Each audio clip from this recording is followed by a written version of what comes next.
Thank you all for coming out tonight. My name is Robert Werner. I'm one of the Carnaval photographers. It's a real honor. I don't consider myself as a photographer, really an artist, but I am pleased to be around 6 very talented artists tonight who are going to be talking with you. And my friend in the audience, Katja, over dinner was saying, how did this all come together? So I said, I can't tell you until 7:15. So the way it all came together was, I grew up in Vancouver in Canada, in Western Canada, and I'm a software engineer, that's my real profession. And I moved down here in 2014, October.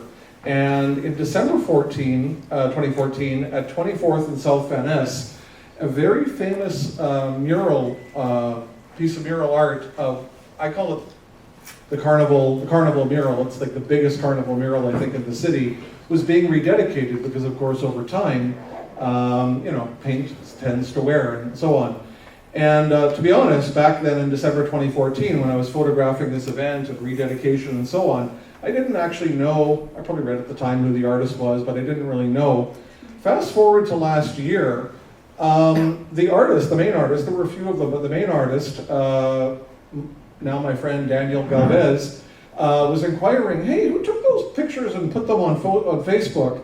And another friend, Lenore Chin, said, oh, that's that Rob Werner guy. So she introduced us, and then Daniel said, hey, could I get some copies of those photos? And of course I dug through an old hard drive, found them, re-rendered them, and so on. I think some of them were, or at least one of them was sold at an auction recently.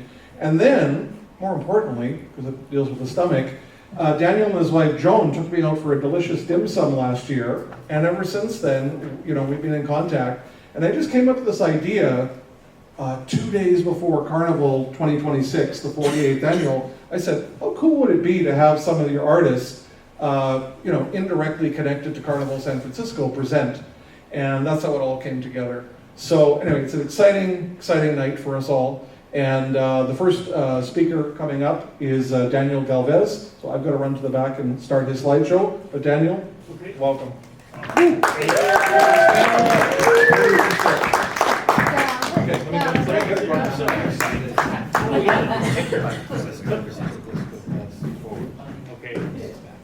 Right, dude. Got it. Did you bring your bio? Yes, I did. I brought your photograph. Okay. I got the bio. Yeah. Oh, it's just new. Whoever gets the clicker, could you give it to Daniel, please? Yeah, I gave it to him. All right, I got the clicker now, so now I'm set. Okay. Okay, let me talk. Hello. Is it on? Yes, it is. Okay. Welcome tonight. I want to start by showing the wall that everybody probably has seen painted, but have never seen unpainted. So this was in 1983. I was invited to do a mural on this building.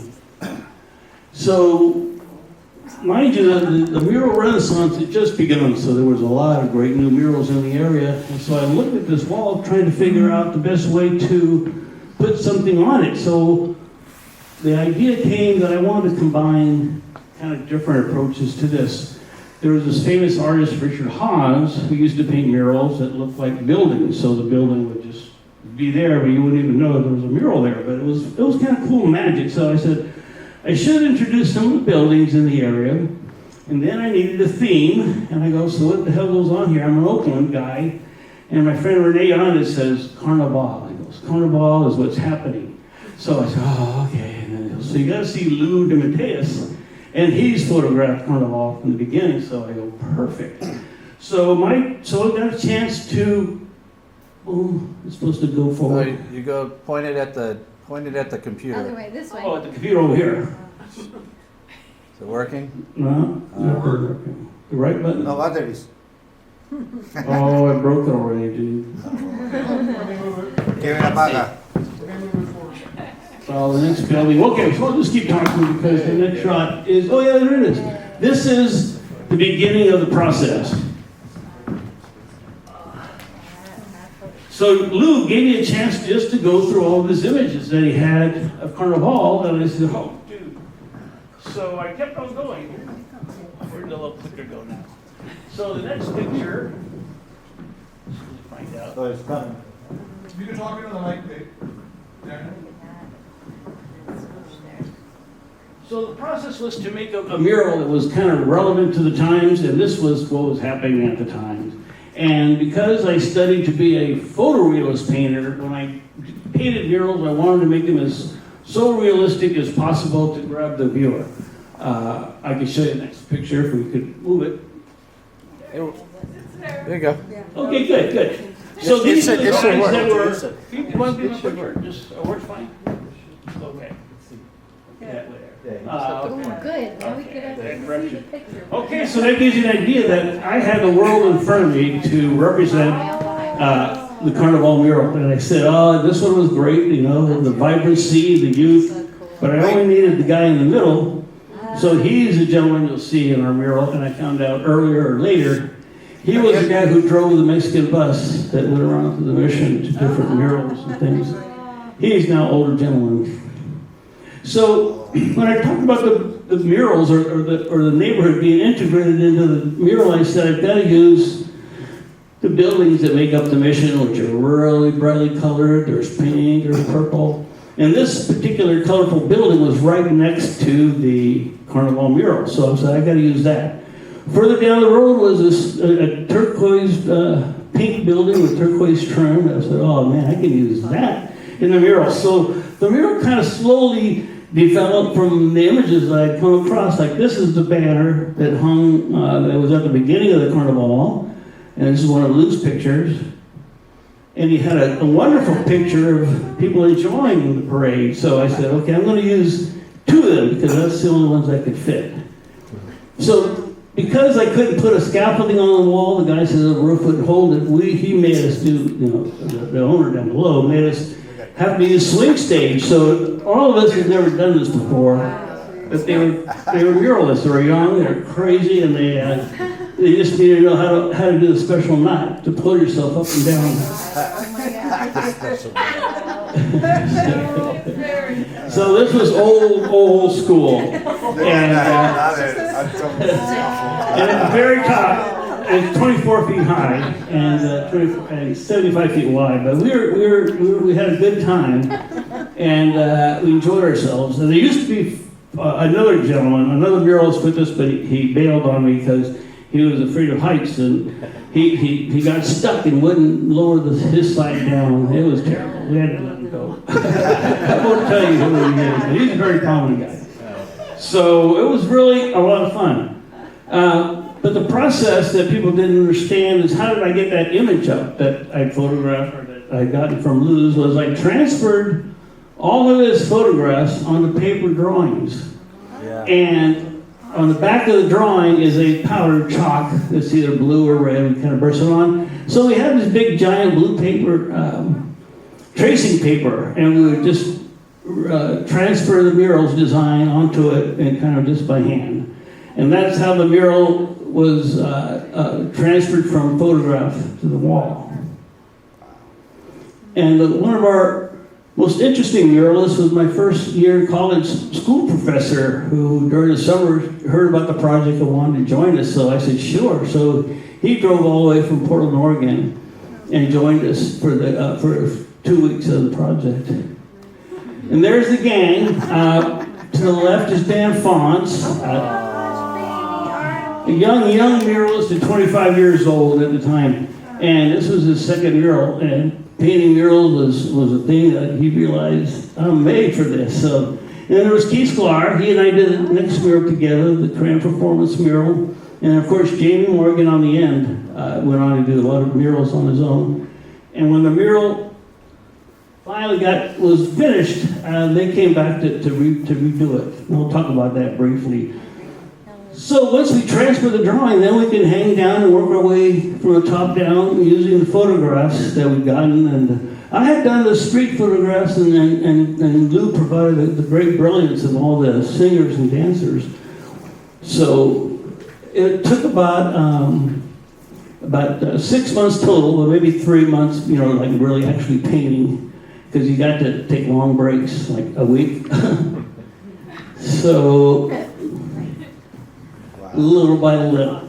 And then the buildings that I have in the mural were again part of that street. That is actually 24th Street. That's the York Theater was down the way. There was a Disco London movie theater. And of course the Studio 24 was the Galleria de la Raza. And then to the left was a restaurant, Guadalajara de Noche. I think it became a Presida Eyes building later. Yeah. But the street, changed over time, but I really wanted it to be that was what the mission looked like 80 years ago, 40 years ago. And the real fun part that I did, that some people catch it, some people don't, I wanted to cross the bottom of the light well with a figure. I wanted her to be in front of the building. So to make the crossing, I did the plywood cutout to go right there. I mean, it's not painted yet, but when it is, that's what the magic is there. So I'm down below, and then there's Dan Fonts above. That was our painting setup. His is a little crooked, I could see. But anyway, we pulled it off.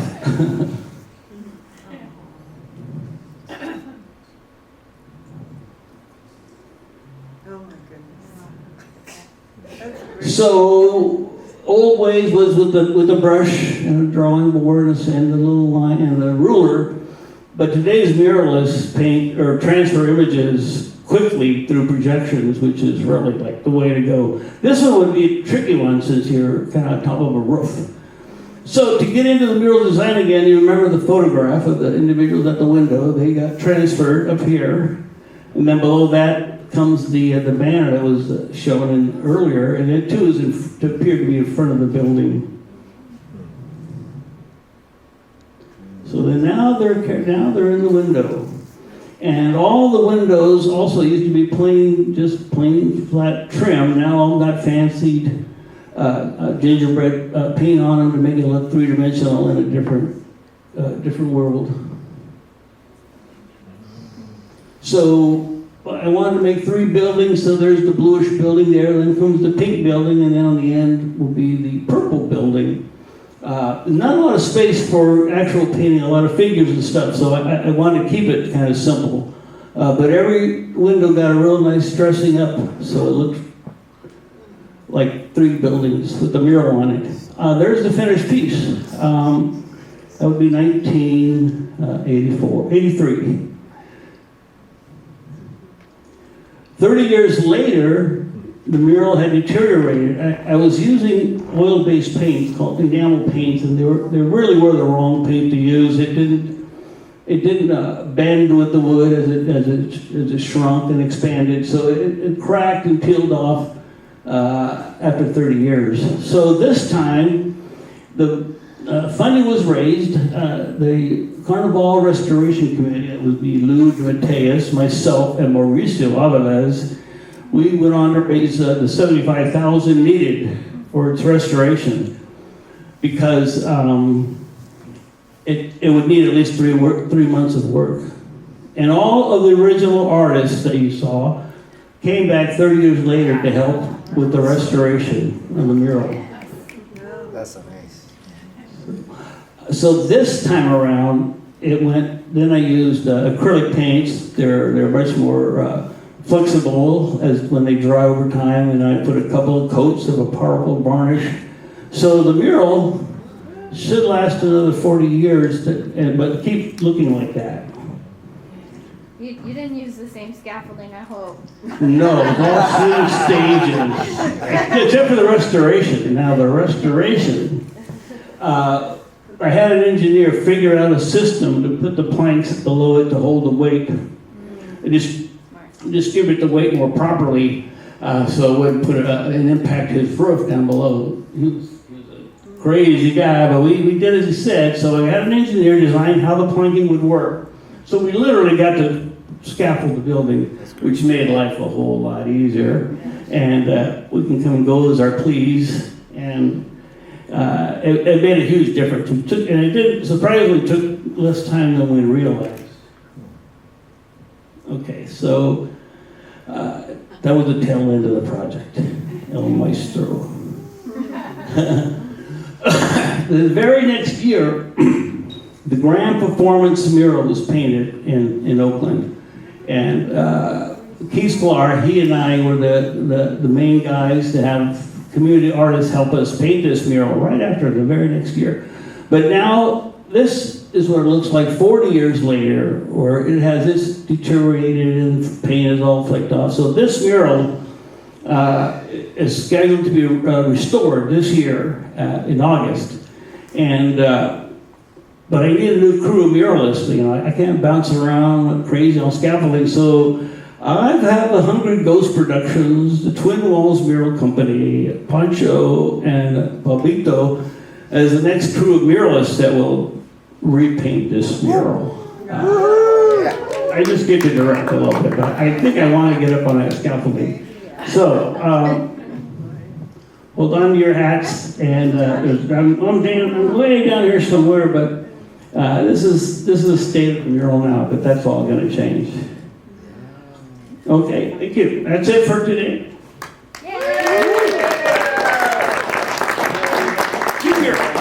Two murals, then I'm just going to talk about one. All right, so who's ever's up? Well, does anybody have any questions for Daniel? Okay, question. And Amanda has a microphone she can pass around. I have a question about the character. Is that Carlos Aceituno? The picture of the man of the Standing Carnaval on the mural? truck with a red shirt. Yeah. Yeah. I You don't know know his who- name, but he was a Mission native, and as I said, drove the Mexican buses. The one thing I knew that he did. Okay. There is, if we had Martha Sanchez here, Martha could tell us. Daniel, I interviewed you in 1985. I don't know if you remember me. I was very young. I was a young writer here in the mission. Okay. So you can use the micro. And I wrote about murals. I was one of the first journalists in San Francisco to write about murals. I interviewed you. We had an interview at the donut shop in front of the mural. Oh, yes. I had a lot of donuts there. Yes, yes. And later on, I wrote about it and tried to figure out all the characters in the mural. The guy you're talking about is, his last name is Flores. I'm not sure if his first name is Rene or Juan, but he played tennis in Dolores Park, where I met him. Oh, And good. he drove a minibus. He didn't drive. He was the a national bus. regular bus driver. Yes, he drove the minibus. He wasn't the Mexican guy. The Mexican bus was run by Lalo. Ah, a different guy. Yes. Correct. All right, well, yeah, they were good. Thank you for the information. There's a lot of people knew who each of the players were. The conga player, they could tell me his name, and the main dancer. Like I needed, I'm right up close to you. Still, hi. So I know you went to CCAC, right? Pardon me? Was it CCAC? Did you go to CCAC? You did. Yes, didn't yeah, you? we got that's what I CCC, thought. yeah, I was an open Yeah. homeboy. That's what I thought, because Robert Bechtel was your teacher. He was right? over at San Francisco State, and then I did Oh, a okay. master's in San Francisco. Okay. You talking on my thing? Okay. Because I was gonna say, all the techniques that you use for painting, was that something that you learned in college or before then? Or? Well, you know what? I just known that sign painters use that material to be outdoors against the elements all the time and stuff. But if that material is painted on surfaces, doesn't fluctuate like if it's on metal or something, it can last a long time without flaking and falling off. But it was the medium of wood substrate that created the flaking because it didn't expand and retract with the elements, you know, with hot and cold. But acrylics now maintain that, and they're even better. I used a smaller selection of material that was really highly UV strong, so that they really don't fade as easily. Okay, Yes. I think she was asking also about how your schooling, like Bechtel, McLean, whatever, how that influenced your painting technique. Good take. Yes, well, I focused on the photorealist painters, as you mentioned, Robert Bechtel Love you. and Dick McLean, which were the powerhouses of, as I said, at the time was known as super realism, but also as hyperrealism or photorealism. That magic of painting is really, I was drawn to that a lot. I mean, there was a guy named Chuck Close that did huge portraits, I mean, huge. And you could see the little stubble on his chin, you know, as brush marks. And it was like, I always found that kind of fun to realize that you can trick the eye into thinking things were really more realistic than you thought. So if you can expand that concept onto buildings, then you can imagine how much you can draw the viewer into what you're trying to do. And fool them sometimes, like I tried to do the multi-building thing, and I found out later some people were kind of tricked.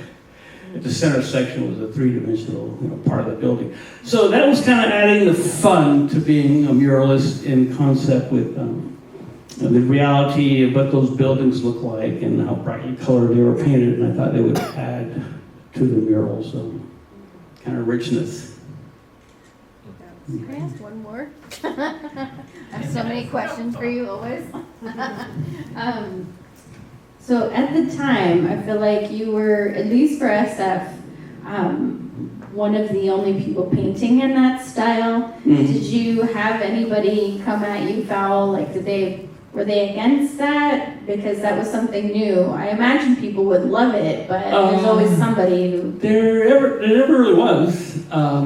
I started doing that kind of realism, you know, several years before that in Oakland, called Oakland's Portrait, where I had these large 9-foot tall figures to really be exceptionally realistic. But there was even my favorite part, believe it or not, was a parking meter. It was like about 12 feet high, and it was just kind of fun painting a parking meter that size. So the realism of that was kind of really fun to see at that scale. And then once you throw in a dimensional, compositional addition to it, then it expands in what it is. So making buildings different than were there, and then making figures that are 24 feet across was very attractive to make that kind of painting that big. So people could really have a good time with it. And there's photorealism painting, there's not that many of us out there, but there's a few now. Their realism is way, you know, I have to call it something else. Not photorealism, but hyper-realism, which just as being really rich paintings like the tiger that I've seen that these guys have done back here. Hungry Ghost Productions on one. You've got a beautiful, huge, very realistic tiger and a bird, that heron, I think, which I always find enjoyable to see. So I won't take away your explosion, your concepts.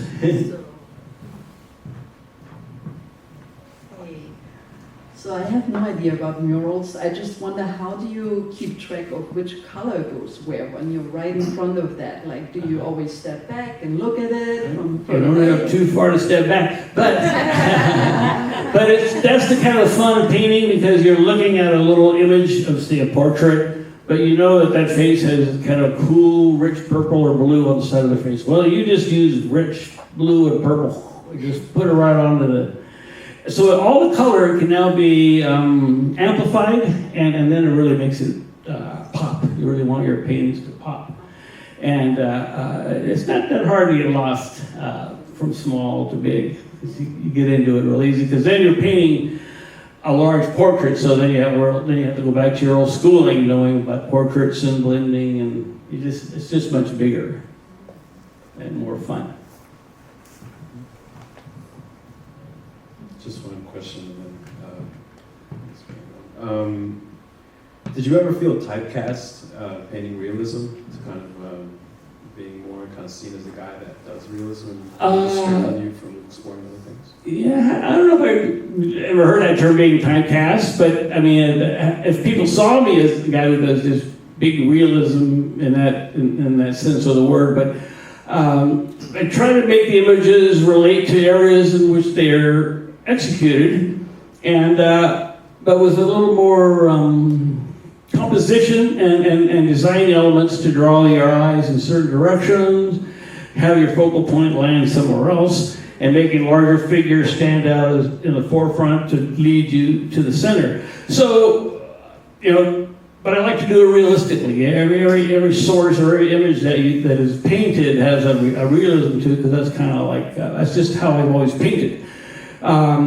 But the freedom that I see murals today and their expansiveness, how realism really kind of floats out in many different directions, and then words are now adapted into it, can just make murals, in a whole new world, much more interesting. But I'll keep painting the way I do, because that's just how I paint. And we have one last question for you. The old pictures that you were showing, I don't know if because they are old, the colors of the mural, they look more dull, and I don't know if just because of the photography, and or because the new version looks way more brighter. And how is that material? You find that the paint now is better, more brighter? Well, I like the whole idea that it can be brighter. Right. I mean, because when you think about it, the murals compete in a world of color. I mean, huge amounts of sky and colors in the streets and billboards. So we're in competition with other colors. So the whole concept that your murals now can be brighter and more, I wouldn't use the word density, but just brighter. I like that a lot. In fact, the mural that you saw now, the Carnaval mural completed in 84, or started in 84. 30 years later, I purposefully added all the colors brighter than what it used to be. Purple that's more deeper. And lips that are more red, because now there's certain reds now that don't fade, so you don't use that particular red. So the colors of that mural are, as you notice, they are much brighter. The blues, pinks. So the palette before was more limiting. Well, I wouldn't say limited, but it didn't have that brilliance to it. Okay. There's different reds, there's pinks, there's purples that can really are expansive, and then other ones are kind of dulled down a little. Right. So murals today, and the spraying is a whole other issue. I don't know, the pigments in that, how bright spray paints can be, but the colors that you guys have created are pretty bright. I like that. All right, thank you all. Thank you. Thank you.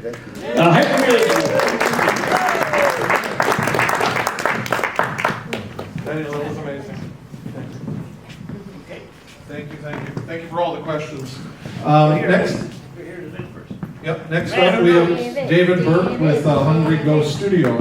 And give me a second and I will. There's the movie at the end. I'll just signal me and then I'll run it separately. Good evening.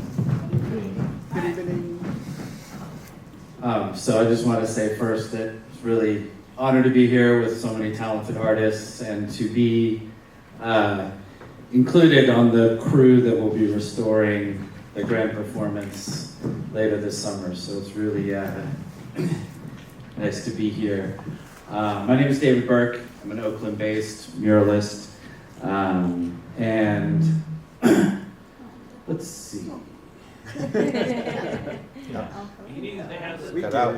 Well, you can see part of it, and you can see his head. So I'm going to start with this image, and you can see his head right there. That's Dan Fonts, who recently passed away. I was 8 years old when this was painted, and I remember seeing this mural as an 8-year-old, seeing this giraffe painted. It's underneath 580 in Oakland, kind of near Kaiser. And there was something that struck me about just the magic of seeing a giraffe in the middle of Oakland. We were probably on our way, we were on our way to Kaiser, and it really left an impression on me. The directness, and pay tribute to him and his legacy. And then, not too far down, freeze up. Let's see. So, not too far down the street, around the same time, Danielle was painting his grand performance, and this was another piece that I remember in the back of the station wagon driving by and seeing this magical, surreal landscape of figures floating in the sky. And so these two murals, along with some others, were really helped kind of shape my perspective on large-scale painting and mural painting. And so what I'm going to do is just walk through one mural that we painted in 2023 in Oakland. This is on 51st and Shattuck in the Temescal district, and it's part of an ongoing series called Love Letter to Oakland.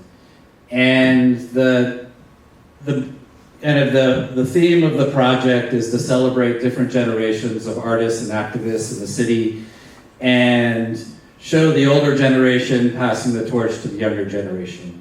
So we feature musicians, painters, poets, dancers, people from all different disciplines, and create these compositions where you have the older generation passing the torch. So here on the left is Hung Lu, who was a professor at Mills College of Chinese. She's from China. She was an amazing painter and really had a big impact on a lot of young artists that worked with her at Mills. To the right of her is Michael Morgan, who was the symphony director of the Oakland Symphony for many years. Then moving right is Kev Choice, who is a musician, producer, Oakland-based, really prolific. And then two familiar faces. We have Elaine and Marina here on the bottom right. And so I'm just going to walk through, these pieces start, here's the wall. And, if you talk to a muralist, we all have like a list of maybe our top 5 walls in any given city where we see it and we're like, oh, I want to paint that one. And so this was really on my bucket list for a really long time. And, this particular series is definitely a passion project where we just write grants and get donations and just trying to piece together on a shoestring to make these happen. And we start in the studio. So we invite the artists into the studio because we really want the lighting to be consistent in the mural. So we have a light source and we know where the light source is coming from. So we make sure that when we photograph them, everything is consistent. So we create the atmosphere in the mural and it stays consistent. And so this was Hung Lu. We didn't know at the time when Hung Lu was at the studio that she had cancer. And a few short months after she came to the studio, she passed away. And so this changed the spirit of the project quite a bit. And it became more of a tribute to her and her legacy. Same with Michael Morgan. We were planning to have him come visit us, and he passed away that same summer.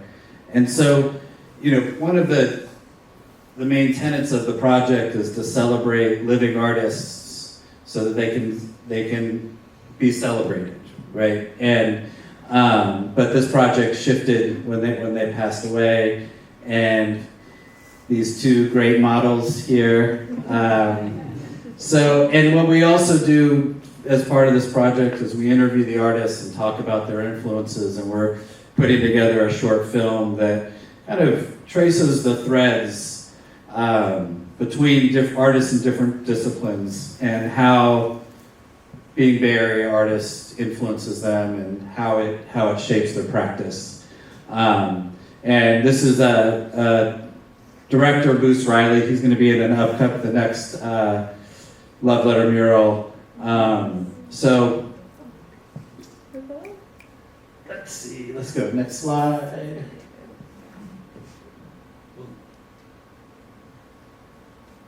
Oh, it's all good. So, these walls are typically neglected and beat up, so we start, just washing the wall. And each step of the process is kind of a meditation for us. It's about cleaning the wall, preparing the surface, making sure that, a mural is only as strong as what's underneath it and how it's prepared. You could paint the most beautiful mural, but if the wall isn't prepared properly, it's just gonna fade, crack, peel off the wall, And so we really take time to prep the wall, and then, you know, start priming. And it's always, those first couple of days are always quite dramatic, the shift in the mural. And then we sort of ran out of the one blue, so we finished the other blue, but we kind of knew, like, when you're painting the background, it's just kind of the foundation. It's just this part that you won't really see in the end.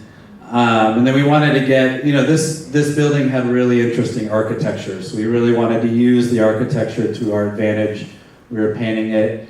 And, you know, we did not have a pulley system swing stage for this. We had a lift and a couple of 30-foot rolling scaffolding that we used. And we also projected the mural at night.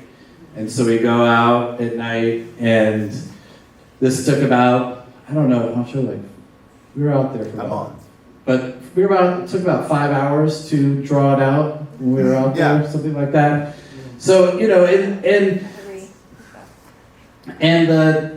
this is just a map, right? This is just keeps, we have some markers on the wall. It keeps us oriented because, again, when you're up on the wall, it can be really disorienting in terms of where you are and what you're working on. And then once that's up, we can get to work.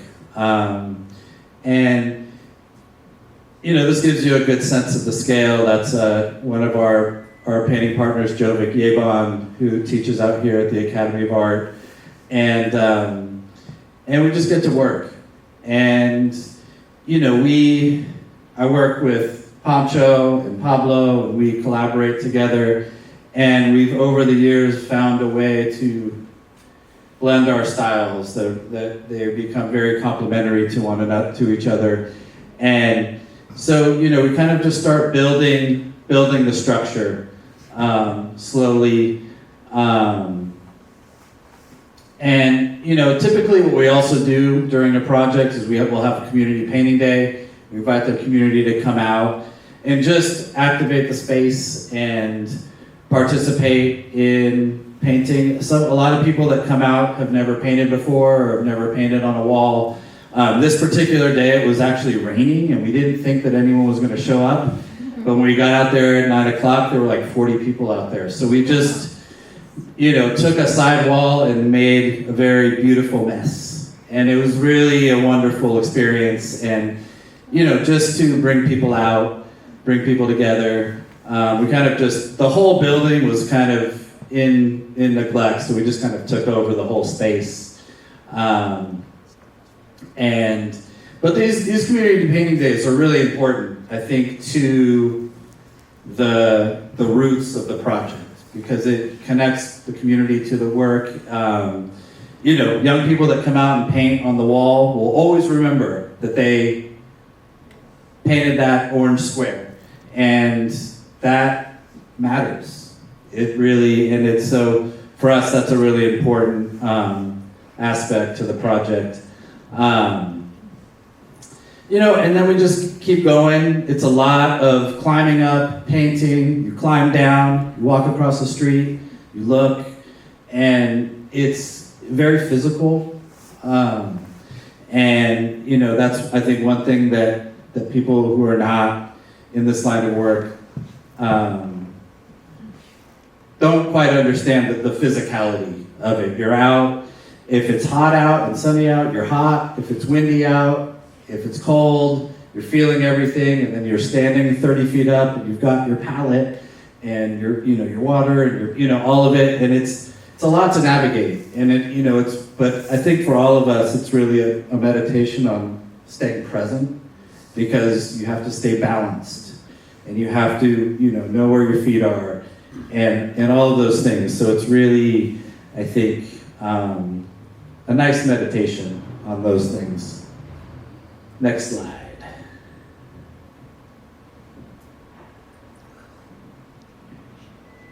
This morning, as the dawn broke, and color began creeping back into the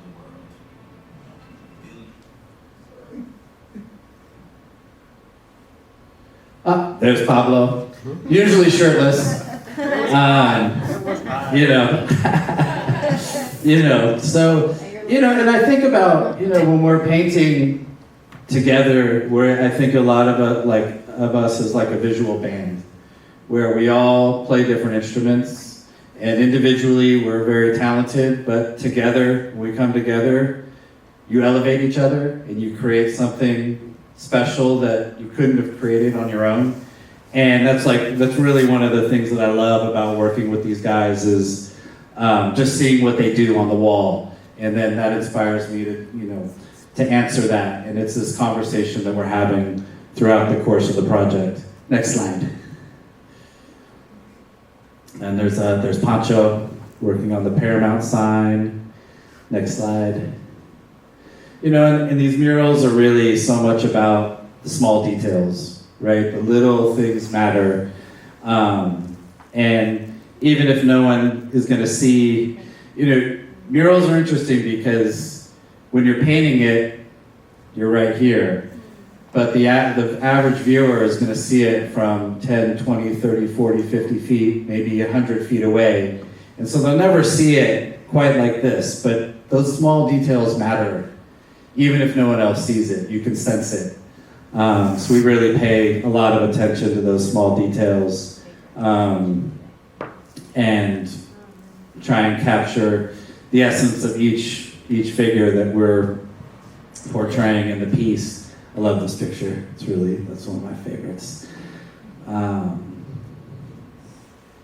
And then there's Dan with Jovic and Pancho, and you know we feel really fortunate to have gotten to know Danielle and Dan. You know, they were the trailblazers for us, and to form a relationship with you guys and get to learn from you and just hear your stories has really been a meaningful part of this process over the years for us. Next slide.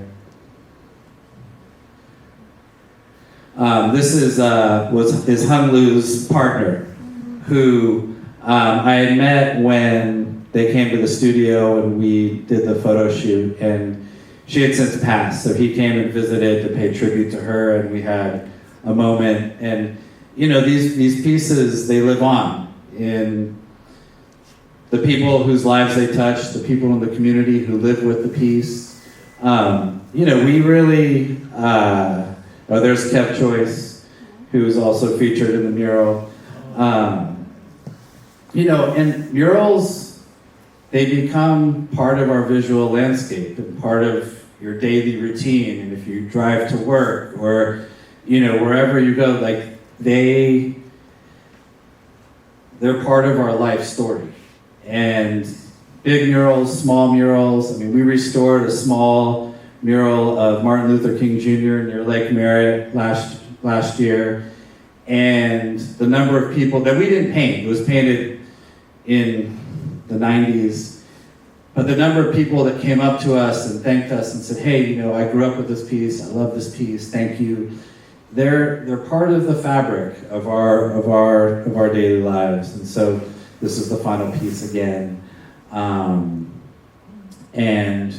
we've since painted 3 in this series, and we're planning to paint the 4th in the series of Love Letter to Oakland this summer. Do you want to do the... Yeah.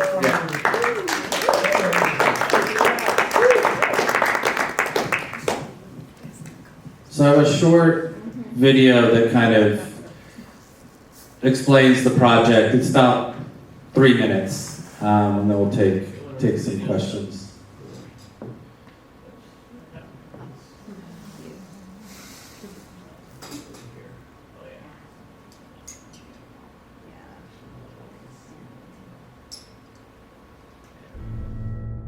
This morning, as the dawn broke, and color began creeping back into the world, billions upon billions of creatures embarked on their day's routine. Embarked, not started. Days are journeys, not scripted. The story of each day is in the unknown, the hours we wish would never end, the minutes we wish never began, and still they all begin and end in spite of us. So all we can do is hold hands kindergarten style and step out and across and through. A world spinning so fast we can't even feel it. We cling to the comfort of tiny pebbles, plots of land, borders so insignificant that the universe would laugh if it could even see them. But the nature of sitting on a spinning sphere is to be pushed outside, past comfort, past familiarity, past boundaries, past barriers, past limits, past the end. Generations generally generate techniques to keep it together, but take a look around. There's cracks at the seams. Fill them with life. Seems simple if you've seen sights from dizzying heights or unfathomable depths. Seems simple if you've seen a sky so dark it literally outshone the sun. Seems simple if you love life like it's been sent from heaven above, like love had wings. If life is love, fly! Love Letter to Oakland is a celebration of different generations of artists and activists in the city. And the goal is to create a visual representation of the older generation of artists, passing the torch to the younger generation that they've inspired and influenced over the years. The people being represented in this project are musicians, artists, performers, actors, directors, poets, people who are also deeply engaged in the community here. All of the work that each one of these artists is doing, including myself, is coming from a place of love. And that's why we invited each of the artists into the studio to intentionally create a very specific light that represents this love and represents this connection to the community. So there's so much that goes into these projects that is beyond just the image that you see on the wall. From the initial concept of the design to interviewing the people featured in the mural, photographing them, finding a wall, preparing the wall, materials, scaffolding, a lift, all of these pieces. There's so much going on behind the scenes that a lot of people don't actually see. And those are the things that we need resources to support the project. Moving forward, we'd like to paint several more in East Oakland, West Oakland, and downtown Oakland. We're looking for people who see the power in these projects and understand the importance of creating long-lasting cultural assets for the city that will live on for decades.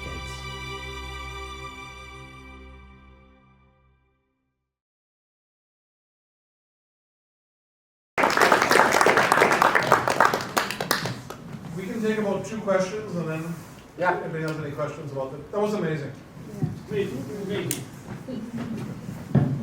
Mine is a simple question. Did you have permission to remove that tree that was right? And we did. That was not a road. We got permission. And it wasn't like a great gigantic beautiful. we told them that we realized we couldn't actually paint that wall. And so there was a lot of discussion about it, but we did get official permission. It wasn't a road. Well done. Yeah. Okay.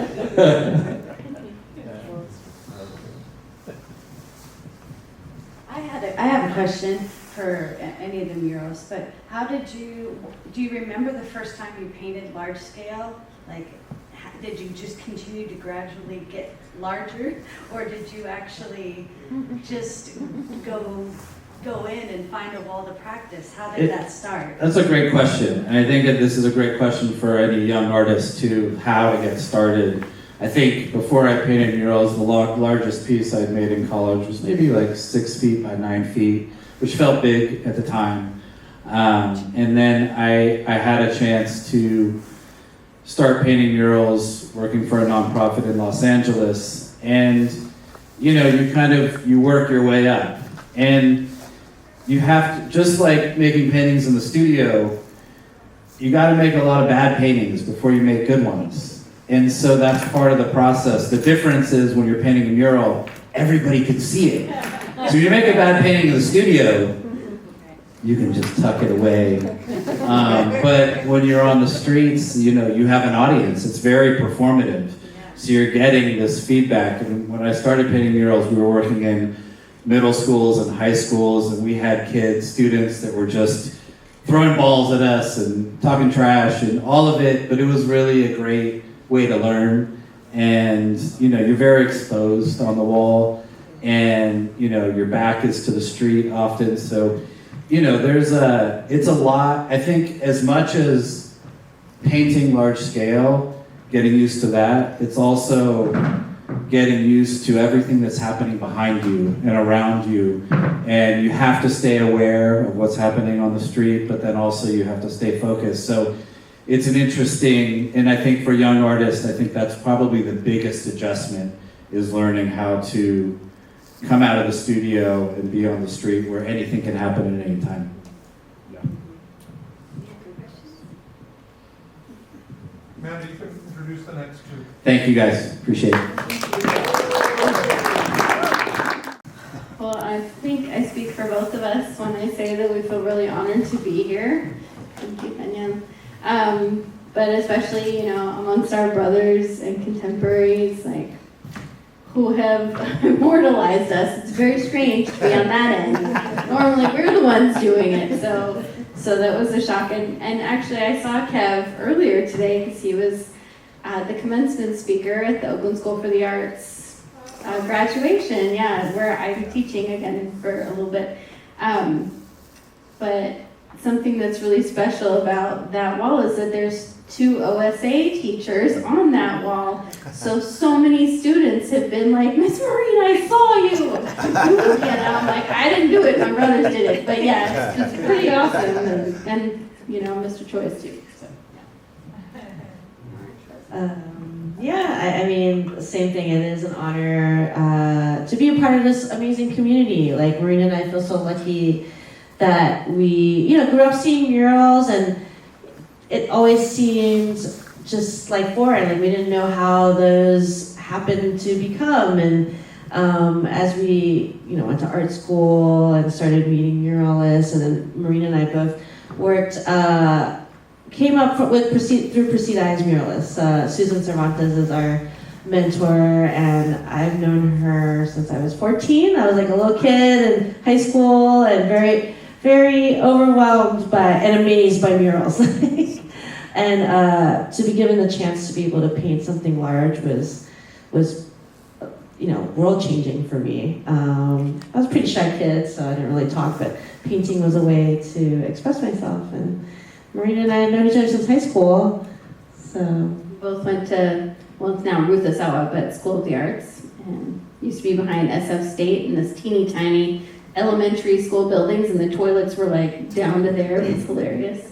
But Elaine and I would be there, especially our last 2 years. I feel like we were there a lot at night, even with our teacher, and she'd drive us home because we'd be working so much. But, you know, we stayed in touch, and Susan Cervantes put us on a project when Elaine came home from being off in college and living elsewhere. She was on the East Coast painting, and it just clicked. It just made sense. We didn't like that project either, but yeah, we never show anybody that mural project, but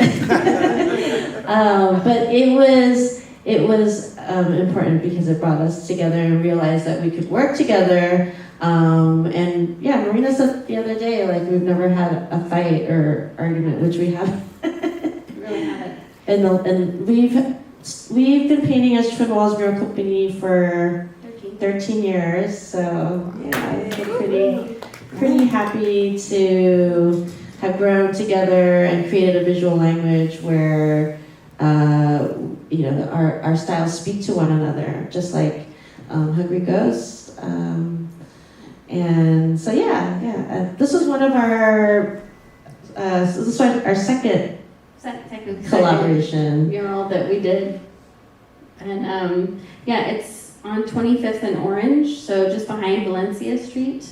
It was on the side of this little store called Frida's Closet, which is why we painted Frida Kahlo. And there's a few things that we wanted to really tie her into San Francisco, as well as her being Mexican. Like, you know, Chicano is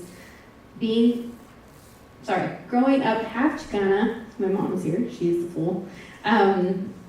in the mission was really important because we claimed Frida even before this was like a phenomenal thing, you know, now she's on mugs and stuff. But this was actually the first mural dedicated to Frida Kahlo, I think in the States that we found. It was only Mexico at the time. And, you know, we wanted to kind of parallel things from the States and from Mexico. So the dahlias are actually the San Francisco flower, but they're also the national flower of Mexico. So that was just one of the things. Yeah, and this was, Marina was living in New York at the time when we designed this, so we just kind of shipped it back and forth, and then she came for a week, and we painted it in 6 days. 6 days. So yeah, that was a really important piece. And you know, when we first started out, we were just like, okay, we'll paint murals here and there, but we didn't really think it was like a career. We just enjoyed painting together, and after this, it just like we got more and more work. So. And I feel like this was kind of like our introduction sort of into some realism. Like we did it a little bit before, but you know, we wanted to not make her the pretty makeup-y looking version that you always see her, like painted, she's sexualized. This was her just being herself, like in a garden with the animals. She loved animals, so. And yeah, Marina and I come from a community mural arts background through Pursued Eyes, so we worked with many different neighborhoods all over the city. And integrating a lot of different ideas. So that's always been a really big important part of our work, is to get input from the community and to hear what you all want to see and say, and your stories which inspire us. So that's kind of been our main driver in a lot of our work. Oops. Oh, darn it, sorry, too fast. Okay. This is painted in formerly Twitter headquarters downtown. Then it was the X with the buffoon, and now we don't know if it's up or not. It's sad because it's upstairs and it's painted directly on the wall. It is from a group organized at Twitter at the time called She Inspires Me, and they initially had wanted us to paint. The Women's March, and we just didn't, for one, we didn't want to paint a whole bunch of signs and pussy hats. Yeah, the Women's March isn't always inclusive of everyone, and there are so many women that need to be paid tribute to, that need the flowers, that are not going to be at those marches. So we decided to collect our own. So this is inspired women who have inspired us, Elaine and I, but also our close friends who are people who inspire us. We asked them, what women are inspiring you? So a lot of these are local heroes. They're all, and this isn't even all of them. We actually painted a lot more and we couldn't get the picture, so. Yeah, and a lot of our work includes a lot of symbolism, so like water. The composition turned out to be, when we looked at it after, we were like, wow, this is it's like a uterus, and a sea of women coming toward you. So sometimes, things just kind of happenings. But yeah, we just really love playing with symbolism and storytelling and and showing hidden figures. Yeah, and we like to do this little thing in our work. It's called the silent fuck you, which this kind of was because it's an office full of white men, pretty much.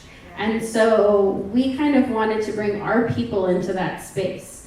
So it's a lot of really rebellious women up on this wall. And we wanted to show generations too, that you have, like, that's what's in the center, is the mom, the infant, and the grandma, to show continuation and legacy as well. But it was funny that we got asked questions like, well, why'd you paint black women in the middle of your painting? People ask weird stuff. Yes, that's one thing about working in the public, even though this was an office building, but even when we're working in the public as women and short, trippy women, we get, do you need help, or are you okay? Are you a student? Are you painting this? Is like the biggest one, which I'm like, no, I'm just here with a brush. But it's interesting just like how people see us, and why we continue to want to paint really big. Yeah, but even with this one, a lot of people who were sitting in front of the mural were all men, and they were just like, why did you paint only women? So it was like very interesting how murals talk to different people. And now it's a chorus of women who, you know, they have to suffer looking at it. Hopefully they'll look them up. This one we just restored earlier this year. Well, it's on 18th and Valencia, which is on the side of the Taqueria, and the building owner is awesome. And this mural is really important because it actually happened during like a really crazy time. You know, I had my first daughter, and then Marina had just been diagnosed with stage 4 metastatic breast cancer. So we had designed it, we had planned to do this mural, and then we both got hit with both of those situations, really. Mm-hmm. So what started as, you know, us painting on the wall, I couldn't actually get through past my second round of chemo because it was too strong, and so we brought in the community. Marina brought OSA students who helped us get through this, and it was you know, a really important mural. So I'm glad that the building owners continue to want us to take care of it, and we've extended it, and it's just a really important mural that kind of led us to a lot of the healing themes that we've continued on in the last 5-6 years in a lot of our work. And Susan Cervantes actually that's kind of her coaching too, under the surface. I don't even think she knows that she taught us that, but the idea that you can heal yourself through painting. Whatever you paint, you're manifesting, so better make it something good, because that's what you want to see. If you're going to show something bad, you want to show the outcome of that. You're putting that energy into the universe. Yeah. And so when we first got this wall, we were allowed to do whatever we wanted. The owner's very sweet, and her son Alfie lives here. And so Elaine said, what about hummingbirds? And I was like, yes, hummingbirds, except for, wait a minute, they are the Aztec war god is hummingbirds. And Elaine and I had both been almost mugged directly in front of this wall before we even knew we got this wall. A big giant knife. This little kid was like, it was a big butcher knife, and he was like trying to get us. And so, you know, I was like, there's too much of that crazy testosterone bad energy of like war and just suffering. So we're gonna switch that. We'll still put them there, but because it was 2 boys that were trying to mug, not just us, but our friends behind us.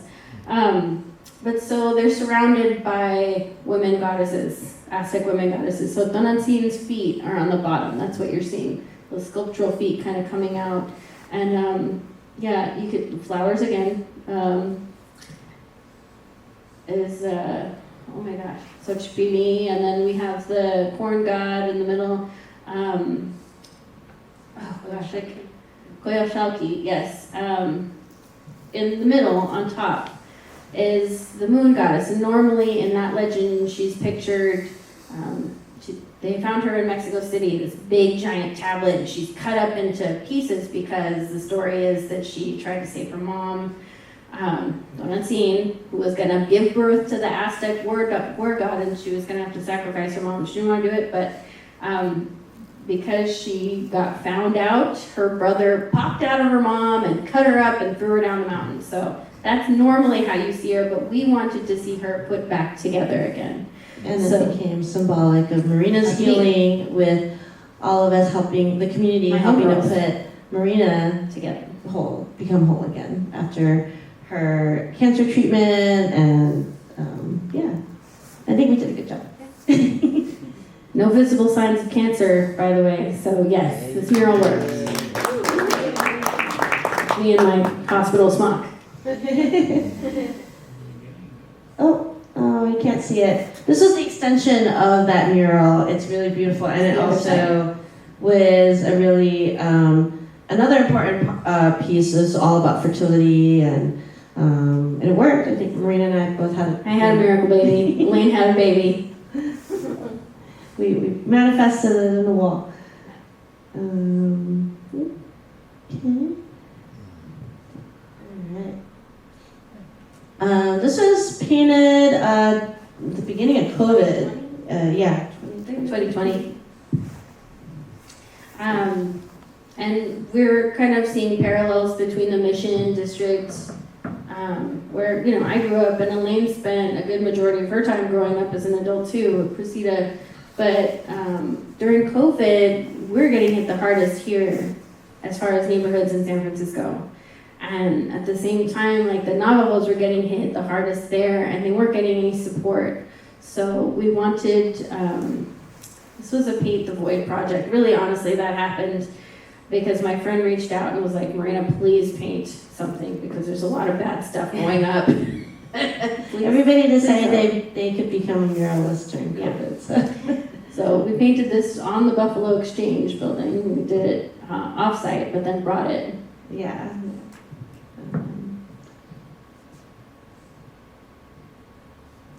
Not working? It was painted in panels and then it was put up. Yeah, it's on panels. We're, you know, it needs a new home. Yeah. It's not working. Oh, okay. In the neighborhood, actually. This was also painted during COVID in Oakland, downtown Oakland. Our friend Cece Carpio, another amazing muralist, she was like, okay, we come paint downtown. And there was the Black Lives Matter protests, and it was really important to be putting meaningful work up at the time. And Pancho was out there painting right across from us. Yeah. It was exciting. Yeah, we painted this in 3 hours and felt the energy of everybody, and it just seemed like a really important time in history. And this piece was, you know, we were thinking about different things happening in Oakland, but also on a national and global scale, and thinking about these systems and how these systems of oppression need to be shut down. Especially when it comes to incarceration and this horrible cycle where you start people young and there's no room for them to grow, and then their kids have the same situation. So trying to break out of those chains, those situations, gotta shut it down.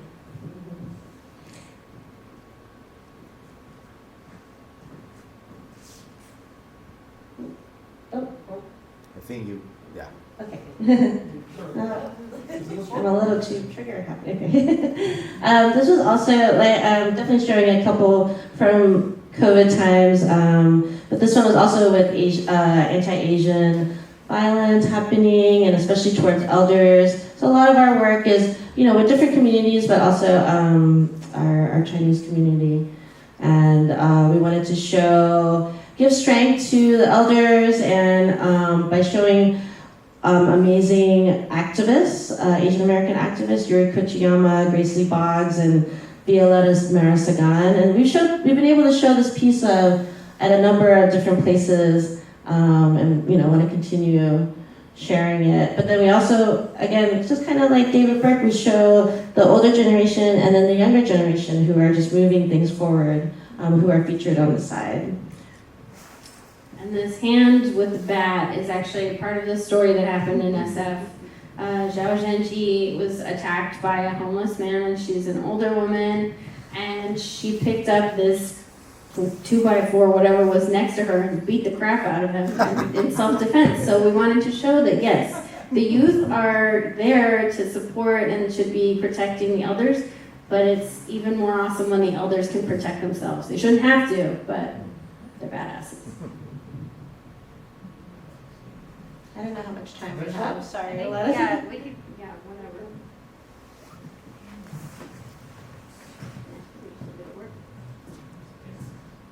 Pablito helped on this one. Yes, Glen Park. You paint a lot with Pablo too. We still want.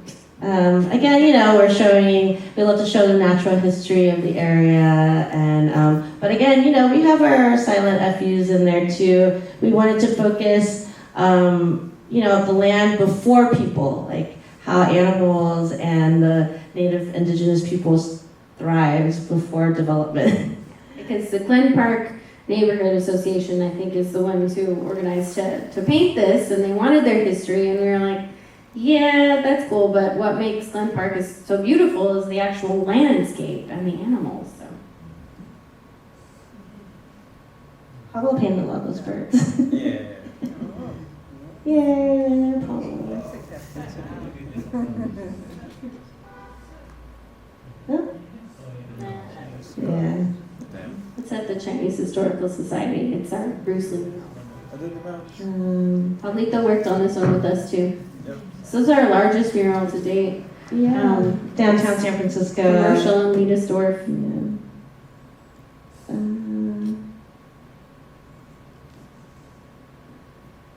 We like to focus on this part.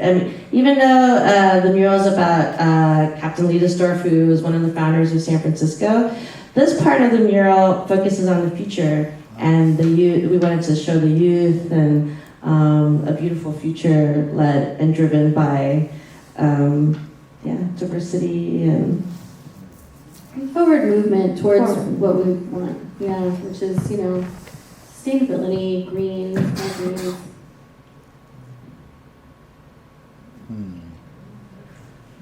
There's the Taiki. So this is painted in the Bayview district. The owner of the building reached out to us. This is just a fragment of it. It's actually much longer. But she wanted to pay tribute to her father who had just passed away.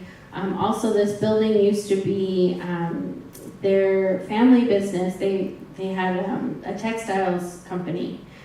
So they are Indian from Africa.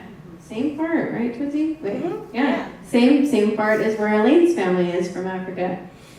So it's kind of cool because Elaine's Chinese, but her peeps are from Africa. So we just, we went to her house, and we went to her sister's and her mom's house and looked at all the different fabrics. They had so many beautiful textiles. It was really hard to choose what we wanted to put in and not put in, but it was a big factor. So that's kind of where we started. Yeah, so weaving all the stories and the culture and all the different things that inspired us for this family and in the neighborhood, which is in the Bayview. And Justine, Marina's mom, helped us so much on this mural. So clutch. The extra twinsy. There was so much detail. Well, definitely, it was fun because the owner gave us full reign. Like usually when we have a project, there is limitations on theme and what they want to see, but this was just really rare for us to have a client that was like, just paint whatever you want to paint. The dream jobs. Yeah. And this was another part of it. And those were for African fertility dolls that were in her daughter's room. So this mural also became about fertility. Also, one of our friends had a baby after too. After he helped out. If you're trying to get pregnant, go rub them up. I don't want to look at it. Yeah, we had so much fun on this project. And then this is our one of our last murals. We did it. Marina was pregnant. She was up there, 40 feet on a lift. And it's in Chinatown in San Francisco, where we're painting another mural right now on Wong Kim Ark. And if you, he pretty much, his case helped establish the 14th Amendment. So this is just down the street, yeah. And this one was, a commercial job, but it was really fun because we got to paint with two of our other brothers, also from the East Bay, who are amazing muralists, and one who's going to be featured in the next love letter. So we just have such a wonderful community of artists and talent that we all love collaborating with one another. And, also the older generation, like Galvez, we're all inspired and we've learned from. And you guys get paved the way for us to paint because we didn't think that was possible. And so now, we just have a lot of fun with it. And with color and, yeah. Did you actually paint that on the brick? No, this was actually, they installed this vinyl onto the wall and it's not there anymore. It was like a 1-year project. So unfortunately it's gone, but it was The neighborhood's really sad about it, actually. We hear about it a lot. Yeah. We got all the kids playing basketball and all the elders playing basketball. They would just be our audience every day. So, painting outside, you just have the sounds, the elements. It was also Chinese New Year. There was fireworks going on. So it's never a dull moment when you're out there painting. And well, you might tell us why you had to use paint on that. On the on the vinyl, because the brick was pretty crumbly and old, and it might have been a I historic. think it's a historic one too because there's a vintage sign underneath it, so they didn't want to mess with the building. Yeah, but it was almost better because I was kind of worried that there was lead in the old paint too. So where's the mural now? You said he took it down. They took it, it's gone. But The it- garbage. Oh, really?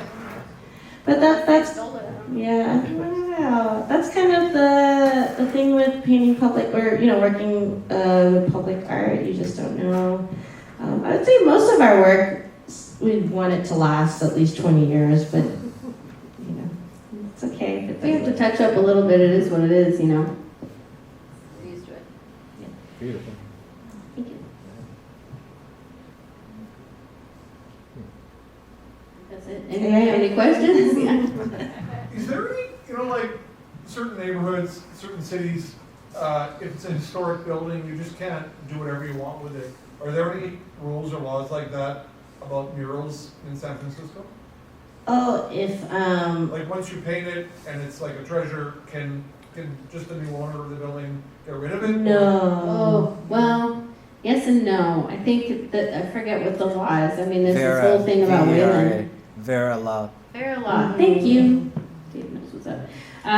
You have to inform, I believe, the artist 30 days at least in advance. Is that right, Gus? Oh, Yeah, I have a question. I found it interesting in that You mentioned in the beginning you were kind of fell into muralism by accident. I mean, you didn't have an internal drive to be a muralist initially. Well, I never thought it was like a way to make income. It was just like, oh yeah, painting murals is so much fun. And then even in art school, I had a lot of teachers that discouraged me from painting murals because I did love it. Like I wanted to paint murals, and they were like, oh no, you don't want to do that. That's not real art. So, but I went to school on the East Coast, and I think it would have been different here. But I was like, that's not true. Like the best artists and murals I've seen growing up are, artwork I've seen growing up with murals. So I, just always came back to it for me. Yeah. Okay, interesting. not me. I find it so surprising. I mean, to be a muralist, half of you already has to want to be one. I mean, you're a nut enough that you want to create on an entire side of a building, which is not your normal thought. Sounds like you almost fell into it and then you enjoyed it. Okay. Yeah, I didn't think I could do it. So Elaine's the boss. She's my boss too, but she was definitely like in it in high school, and I was like, no, I'm not going to take that internship. I'm going to take another one. And I didn't, even though I had helped on murals before, and I think technically my first mural that I helped out on was Johanna Poetics when I was like 5. I didn't do anything until I was like, ending high school, and I volunteered. And then somebody just had me volunteer and said, oh, can you paint this portrait on the wall? And I was like, I can't paint murals. Paint the portrait right now, okay. And then made me paint other portraits, and I had painted a whole section, and I was like, oh, maybe I can paint murals. Maybe it's not as scary as I made it up in my head. But yeah, I didn't want to do it initially. I was like, oh no, that's too big. I can't do that. But also painting murals together with your best friend just makes it more fun. Like it's just not really work, I mean, it is work because it's physical, but we always have a good time and we enjoy creating something together. And really, we make up one brain. Like, when I can't figure something out, she does. I have a question. Between San Francisco and Oakland, San Francisco is more like the artist way, but Oakland is in your face. Is what I noticed when I drove by. What is the reason of this change of muralism? You can see something different between San Francisco and Oakland.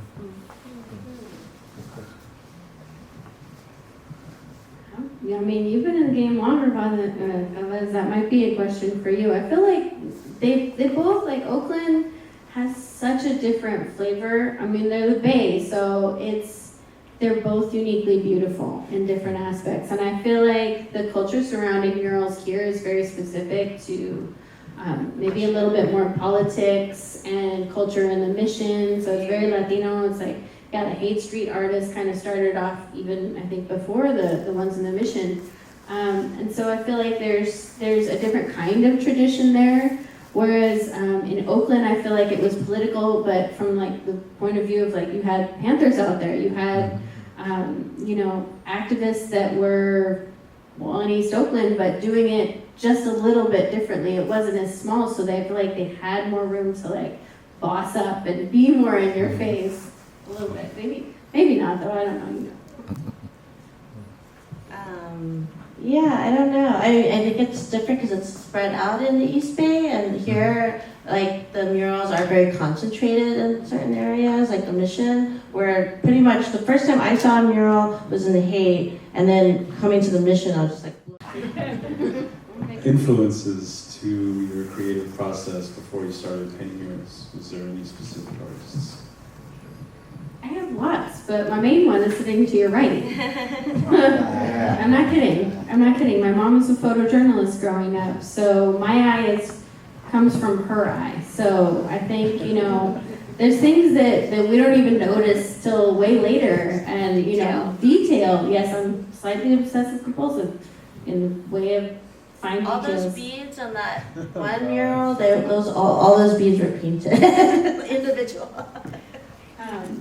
And I think, we've had art moms, obviously Susan's a big influence too, I think just growing up here in the city, like, Chavez, I saw your mural. I mean, it was one of the first ones, and my mom took photographs of Carnaval, but to see something painted that was more realistic. I mean, I grew up by the other one on 21st. So I think just that saturation of being in a culture of all these amazing muralists, a lot of whom also were women and painting things that weren't overly political too, that were more social, but even in that, smaller aspect ended up being political as well. It was something that I could relate to culturally, because I grew up, in primarily Mexican family. So, yeah, I don't know. I think there's so many of them. Well, and Johanna Pote was a friend of mine. That too. So I had introduced Marina when she was 5, and I told her, oh, my daughter can paint. She said, she's a little young to work on a mural. And so she said, well, bring her. And she was working on a mural at Bodecker Park. And so I brought Marina, she said, bring her anytime. Because she, at that young age, she could understand, because the painters, they have you have a language. Yeah. And so Johanna knew that she could understand, Marina could get the direction.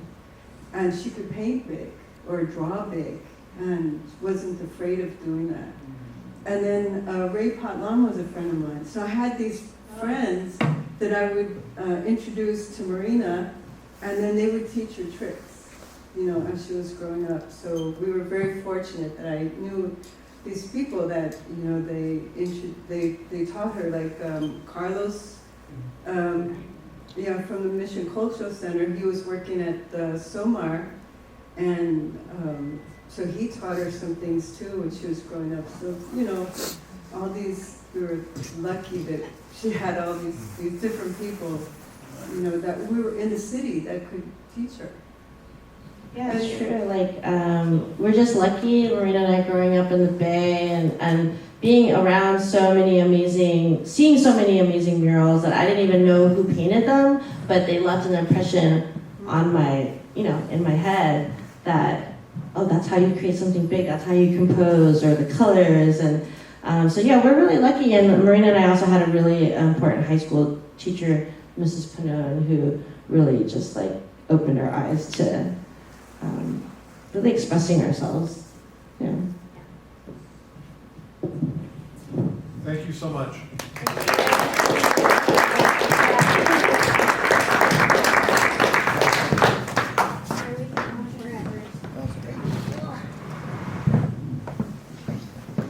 Finally, we have Pancho Pescador and Pablito Raiz of Chilovia. We'll round out the evening with your Can I turn you off?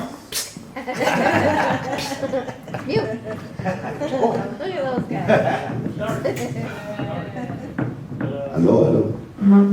Sí, support. So, thank you for Daniel inviting us, and also to be a role model, something to follow, something to be. You know, you're like the grandfather that I never had. Officially adopted. Anyway, we are Chilovia. We are Chilovia. And I'm just gonna give a context of Chilovia, where we coming from. We met like 5-6 years ago in Richmond, and in this paint festival that we were organizing, and Paulo was coming from Australia, and and I remember the first interaction with Paulo. He was like, "Oh, you got all the paint." I remember like, oh, because we were supplying the paint for him to paint the mural. And he's like, yeah, I got everything, but you have a transparent color, like a purple transparent? I'm like, fuck, no, man, we're in Richmond. There is no paint stores here. I don't know, something like that. Like an extravagant color that nobody had. So I was like, dude, figure it out. We have like, I don't know, 20 colors, just like do your thing. And then it was a done deal. And then next day I saw him, he's like, oh, you got the color? And I was like, dude. Anyway, years later, Paulo reached out and we're like, hey, I'm the Bay and I want to paint, basically. And I took him to this spot where graffiti artists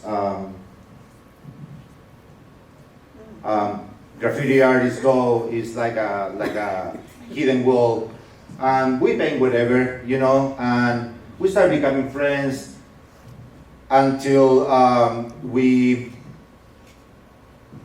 basically, for me, it was like having a partner that could go to anywhere, literally. And I say anywhere because we start hitting first. Our first murals were not paid gigs or anything like that. We were just painting for fun. And that was like the first motto. This has to be fun, and then we will do whatever we want. Because when you pay gigs, then you have to paint what the vision of the person that is paying you. When you paint community murals, you are painting the vision of the community. And at this point, we were like, okay, we've been doing that. We want to do something fresh, something original. And then we went to this spot in Alameda, which is an abandoned, it's like the Marine. The Marines It's were the there. bunkers, Alameda bunkers. Yeah. I hope nobody is of the authorities, because we did get busted that night, and they let us go because it looked like we had blood on our pants. So the red in that background, this guy spilled on the way there, and so we had a very little amount, and we just dumped our water into it, and that's why the whole wall is like very opaque colors. And so when we came back out, and the security caught us at the skate park, they see that our pants are covered in this dark red, and they just kind of said, good night, please don't come back. What is the body, they say? Oh, we also did have a really big duffel bag. Okay, let's see. Oh, okay. So, just a context why Chilovia. Because then we decide like, okay, let's work together, let's paint, let's do like crazy stuff, basically, like surreal, magic realism. We're coming from Latin America, I'm from Chile, Pablo is from Bolivia, and you know, I found a partner that could understand culturally where we are from, you know, like we didn't have to explain or, so it was very fluid from the beginning. And also what I like about Paulo, that he could freestyle. We could just go there. So for example, the other wall that we just showed you before, we didn't know what we were painting until we got there. We didn't have a sketch, we didn't have a plan. We're like literally like in the white wall figuring out what we're gonna do. And we're like, okay, a rabbit? Sure. Oh, we were walking because it's an abandoned place and there is like all these jackrabbits, wild, like going around. And then there is like this... Also, someone was high. It wasn't me. What is the other animal? The jackrabbit and the tortoise. So we're like, okay, let's paint the rabbits and then like the fable, you know? Yeah, the famous tortoise and the hare feather. Yeah. So. Because I'm the slow one. So basically, Chilovia is short for Chile and Bolivia. Historically, Chile and Bolivia had beef, basically. We are neighbors, and we have a war 200 years ago. Basically, we were puppets of like the imperial powers. They made us fight, and that beef kind of stay until now. Not so much, but yes. Well, a significant thing that happened was that Chile decided to take the ocean access from Bolivia. To this day, they have acknowledged that they did it in the last decade or so. That's as far as things have gotten between negotiating ocean access for the landlocked country of Bolivia since, which is why there is still continual tension. But we squashed that beef. When we first met, the first thing he did was actually formally apologize for Chile because I told him I live in Santiago. And he was like, I am so sorry. So we basically we are like, okay, let's create this name and this new identity where, for me personally, Chilovia is a place where there is no borders, where we all equal, where there is abundance, and where there is beauty, where there is fun, where there is colors, and that's kind of what we try to do with our art. And we were surrealism. We coming from that school of twisting things, and yeah, and then then we start collaborating with other artists like this piece. I think what Marina and Elaine showed, the piece that you guys did for the Asian violence. This was about the same time, and then somebody had that wall. It's like, hey, you want to paint it? Like, we didn't get paid for that. It's like a big production. We did it in 1 day or 2 days, maybe, day and a half. Okay. Yeah. So we just, it was like that was the theme set. And solidarity with our Asian brothers and sisters, and then we came out with that on the spot. We didn't have a sketch, and that's very us in our process as muralists to improvise. I mean, sometimes I feel like we are kind of jazz musicians in a way, like we just can play the bass and the drum. Wait, go back for a second. Yeah. So one very important thing I wanted to take note is right there is Elaine with baby Naomi. I painted that, first of all. So we did improvise a lot of this, but I knew I wanted to paint her, so I reached out to Elaine and was like, I want to paint you and the baby.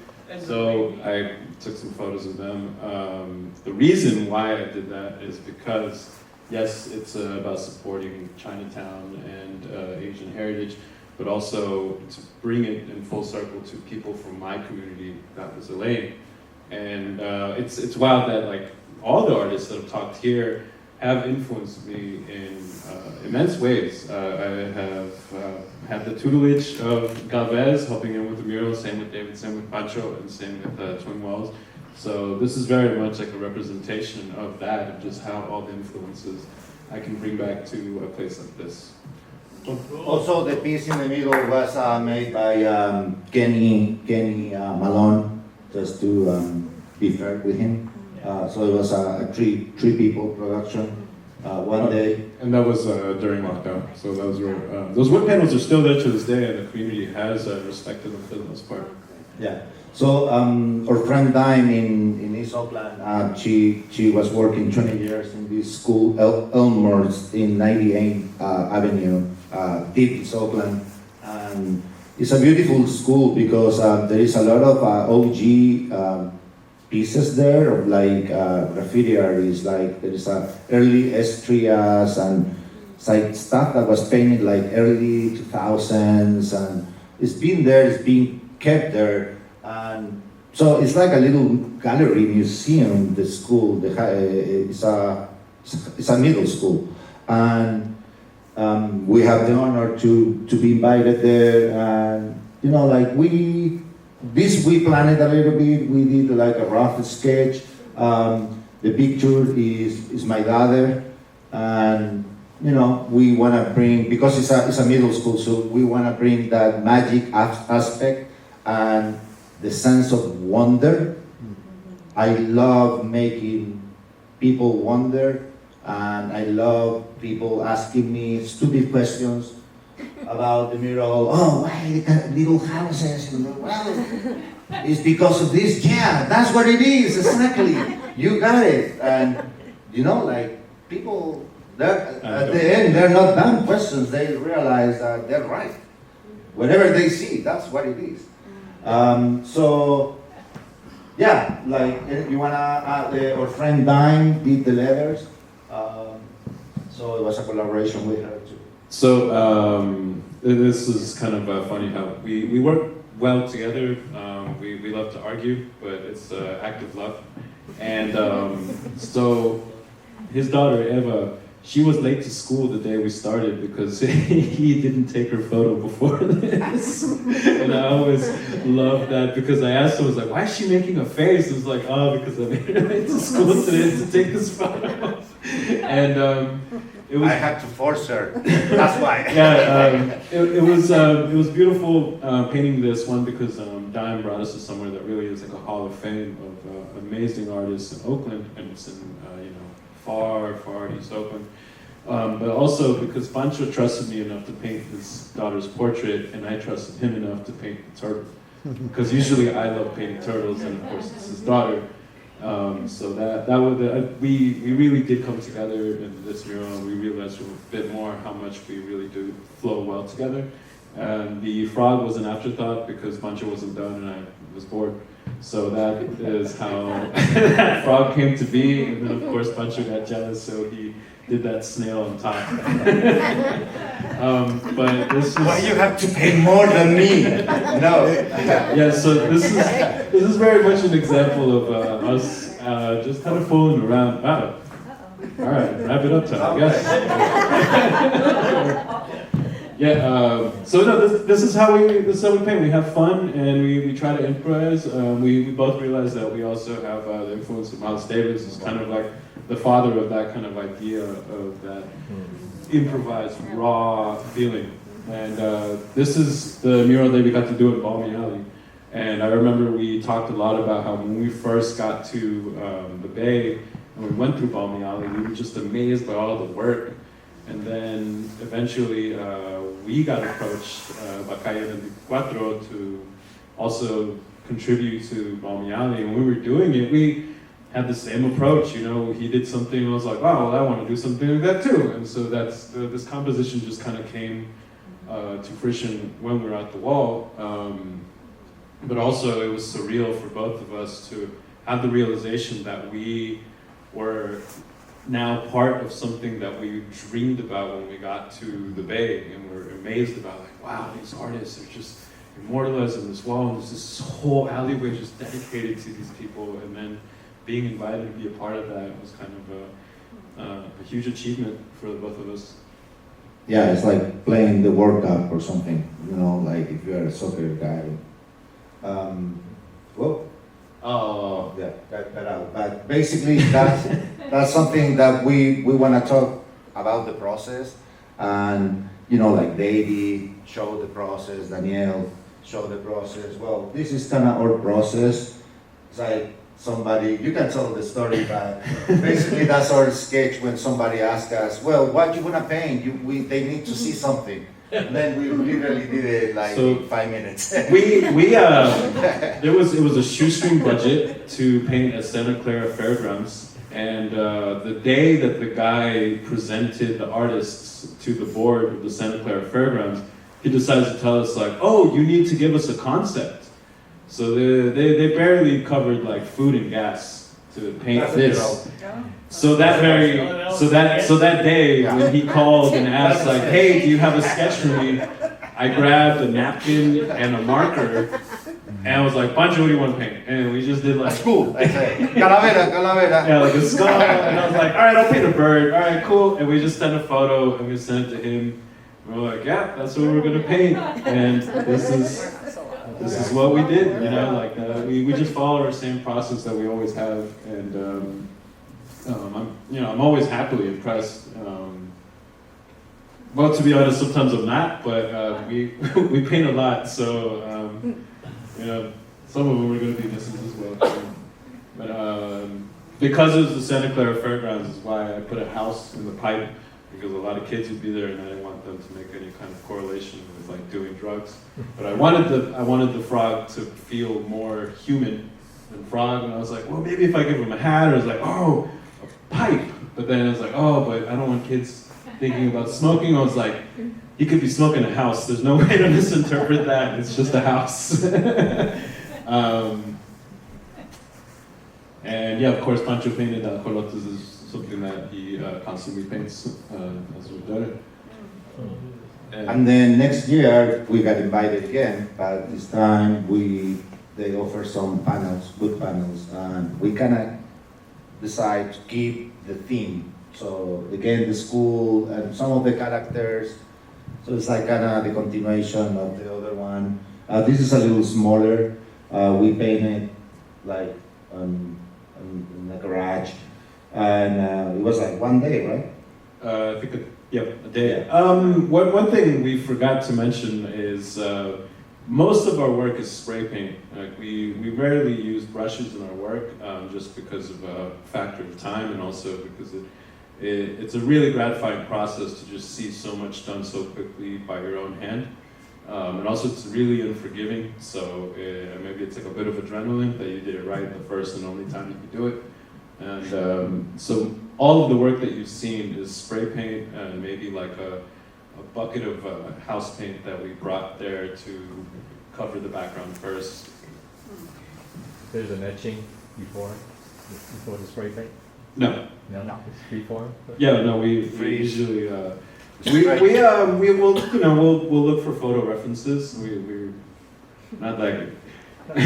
But no, most of the time we just go to the wall, we hit it with a color, and then we start to put together a composition. So this was the last mural we did last year for San Jose for One Culture, which is an organization that has been activating a lot of spaces in the community in San Jose for 3 years now? Yeah, about more like 5 years. They had a gallery, and they've been producing murals and art and events in San Jose, and they're very generous, and it's Latin center, I would say, even though they feature different people, but mostly Latinos. Yeah, and then probably this is one of the walls that I actually did a sketch, and Pablo didn't. He also didn't tell me he did a sketch. And I was like, because he didn't do the homework. I did. He told me, I was proud. And then I was like, well, you didn't do your homework? But he I still showed up. You show up and work it out. So it came good. I'm happy with this wall. Again, it's ceremonial. That's what my vision when I sketched was like a ceremony with, you know, everybody, everything on it, you know, and all mixed up. This is the third piece that we do in that wall. We took over that wall. It's a public wall in East Oakland. It's like a freeway wall. And one day I told Pablo, we gotta take that wall because otherwise somebody else will. And we went and did a first piece. It ran for like 6-8 months and then got tagged. And we went back and repainted something different. And we put Destroy the System, not art, in the 22. And it ran from 22 to 26 with that second mural. And then it got tagged again this year. And we went back again because we take ownership of our spots. We're not releasing that spot because that's one of the spots that we can paint wherever we want. You know, and there is not that many spots where you can do that publicly. You know, otherwise you have to go to the train tracks, to the abandoned places. But this is public, and it's like, you know, whatever you want basically. And yeah, we just kind of improvise on the spot. This one, we didn't have a sketch or anything. We just got there, and I had some references, and it's like, yeah, we just, you know, argue for half an hour, of course, and then we hug and okay, let's do it. So this is on Beaumont and the highway, which I think it's 580 right there, right? 580. Yeah, so Beaumont and 580, and before it was a bigger Kermit the Frog with a burning San Francisco or Oakland behind it, and yeah, everyone loved that wall except for one neighbor who actually reached out to me and asked me if I wanted to change it, and I laughed. But yeah, early this year, someone let me know that some out-of-towners had decided to tag it up. And so we did this in one day. So this is the photo that we took just before sunset. And just as always, we've kind of had a consistent theme of mysticism, which is very much influenced by where we're from. So we're both from the Andes. And it's called the Andean Cosmovision, which is like a collection of mythology, I suppose you'd say, similar to like Greek mythology, less European though. And we see it so much in our cultures, and that would include Argentina, Bolivia, Peru, Chile, Colombia, Ecuador, Paraguay, Uruguay, and even a little bit of Brazil. So we were intermingling tribes. We were just all neighbors since always. And so we have very similar cultures and dialects of Aymara Quechua and what's the one they speak in the south of Chile? Maputungun. That one.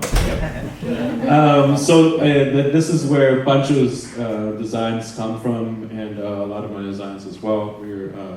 We don't appropriate them, we kind of just make them our own. So they're not exactly as they would be if you looked at any history books or things like that, or the ruins. We take what we take the influence, but we also take ownership into making something else.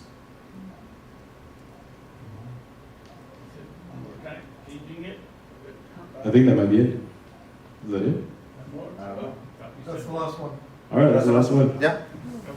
Hey.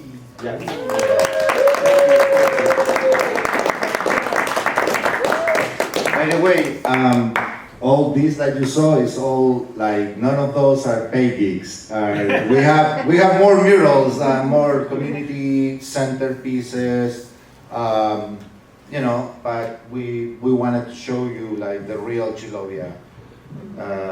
You know, with full creative force.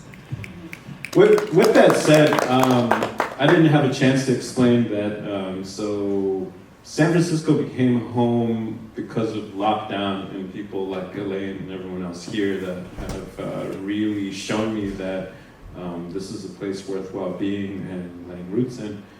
But after traveling the world for a long time and living in different places, I realized that this place is so unique because you can live off of murals. Like, this isn't something that you can do anywhere else in the world. Like, trust me, I've tried. Like, this place is so unique in so many ways. You know, we have mural grade paint that doesn't exist in most places. Like that, those words put together, that word don't exist in most places. Like, this place is such a hub for mural arts and then arts, right? Like, it's a cultural hub in general, but then speaking specifically in what we do, this is one of the only places in the world that you can actually grow this much in this skill. Like other artists around like the world, they maybe will paint one mural a year if they're lucky, you know, and they're like, oh, well, it was an experience. Like, they don't know what they're doing, but rightfully so, because they don't do it. But we are, because we're worried that, you know, the funds are scarce. And I think that is something that I try to change in my own practice when I'm working with other people. I explain my technique, I show them what my process is, why I use certain colors or what to expect from certain clients, but also how much I expect from a job, so then they know not to get lowballed in the future or also not to gouge people. For me, right now, times are so hard, man, that I would say stop fascism. That's the only thing that I want. For I think if we stop fascism, we're all gonna thrive. Right now, we're in a hole. There is no funding for artists. There is no money. We all competing with each other for the same projects. And this is the Bay Area. There's a lot of money. There is a lot of millionaires, billionaires. Fuck them. Yeah. Fuck them. Yeah, that's what I think. So until we don't end this situation that we are in, the arts are not gonna go anywhere. We have the drive to paint for fun and do things like that, but we also have commitments, we have families, you know, and we have to pay the bills. And I don't see anything good coming out of this if we don't stop it. On that note, I think all of us here can also agree with having a certain line drawn where we don't compromise a lot of our moral standpoints for a budget. Like I don't really know anyone, like personally, that I associate myself with that openly, for lack of a better word, sell out to billionaires or, you know, to whatever would be like a moral compromise. I don't see that in any of the people that I've worked with, and I think a lot of us agree to stand our grounds. You know, we look at those budgets and we walk away. I don't think me and Bancho have ever had to discuss like, oh, maybe we shouldn't do this project because it's a loaded gun. You probably never will. Yeah, question along that line. I see the names of the companies now, Twin Walls and Hungry Ghost Studios, and I remember I'm back in the 70s when I saw Balmy Alley, and then we had Muralistas and Cervantes. They started organizing, they started becoming like new corporations. Does that help you as a muralist when you have to negotiate with the city or a private enterprise, or just to negotiate the funds? No. No? Not yet. So we are a collaboration, but we're not like a limited liability company or anything like that. So we're not incorporated, but if and when that does help, yeah. I mean, there is always inspiration of the models because they, you know, like make the path basically, and you know, like in budgets and stuff, we go to him. You need to talk to somebody, that's the man right there. We don't need anybody else. He's available. Thank you all for coming out today. Sorry it wasn't a bigger audience, but we're going to put it on YouTube. I'll make the video.